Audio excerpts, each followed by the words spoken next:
The World Cup final hadn't even started. Yet one of the biggest controversies in football history was already unfolding. In part 1, we saw how Ronaldo suffered a medical emergency just hours before kickoff. We saw the confusion, the rumours, and the extraordinary moment when his name disappeared from Brazil's team sheet. Then suddenly, it returned.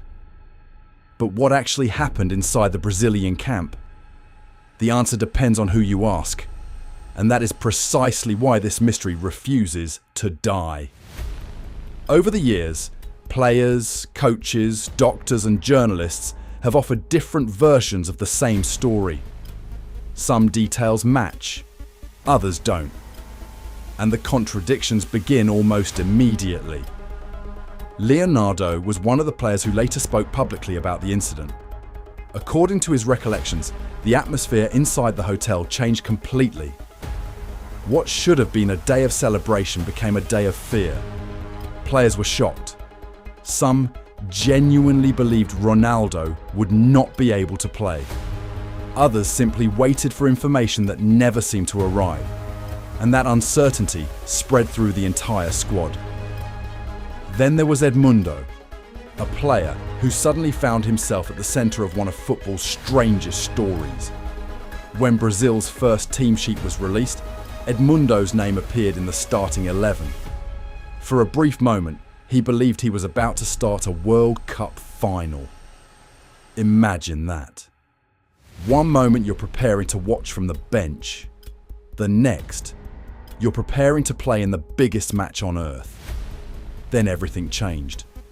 A second team sheet arrived. Ronaldo was back.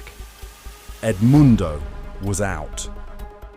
Years later, Edmundo would continue to question aspects of what happened that day. Not necessarily because he believed in the conspiracy, but because so many questions remained unanswered. Coach Mário Zagallo offered a different version. According to Zagallo, the medical staff examined Ronaldo and eventually cleared him to play. The decision, he insisted, was based on medical advice. Not pressure, not sponsors, not commercial interests. Medical advice. But for many observers, it wasn't that simple. Because nobody could explain why events unfolded in such a chaotic way. And the confusion surrounding the team sheet only made things worse. Imagine being a journalist inside the Stade de France. First Ronaldo is missing, then Ronaldo is back. No detailed explanation, no clear timeline, no transparency, only confusion. And confusion creates rumours.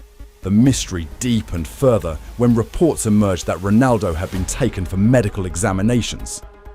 Doctors wanted answers. The Brazilian Football Confederation wanted answers. The coaching staff wanted answers.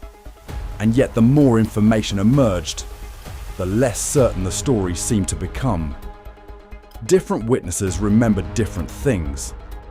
Different reports described different events.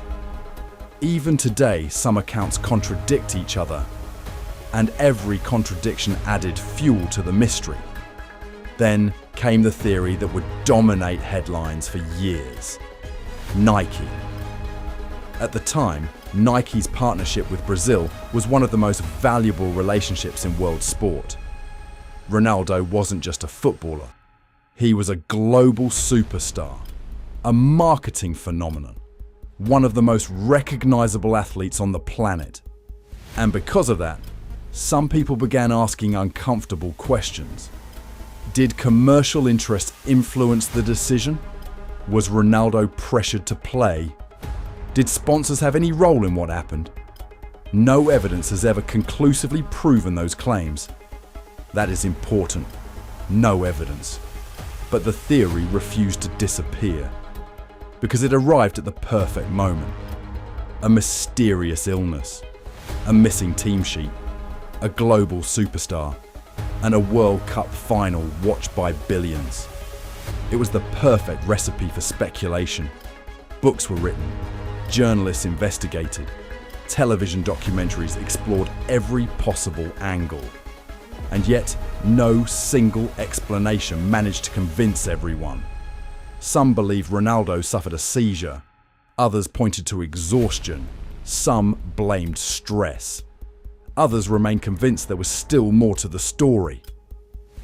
Years later, Ronaldo himself would speak about the incident. His explanations evolved over time, but one thing remained constant. He insisted that he wanted to play. He believed he was capable of playing, and he rejected many of the conspiracy theories that surrounded the event. Yet even Ronaldo's own words failed to end the debate. Because mysteries are rarely solved by a single interview. And perhaps that is why this story survives. Not because Brazil lost, not because France won, but because nobody can point to one explanation and confidently say, that is exactly what happened. Nearly 3 decades later, football fans are still debating the events of July 12, 1998. Still questioning, still searching, and maybe they always will. Because some mysteries belong to history and some mysteries become legends. Ronaldo would return. 4 years later, he would lead Brazil to World Cup glory.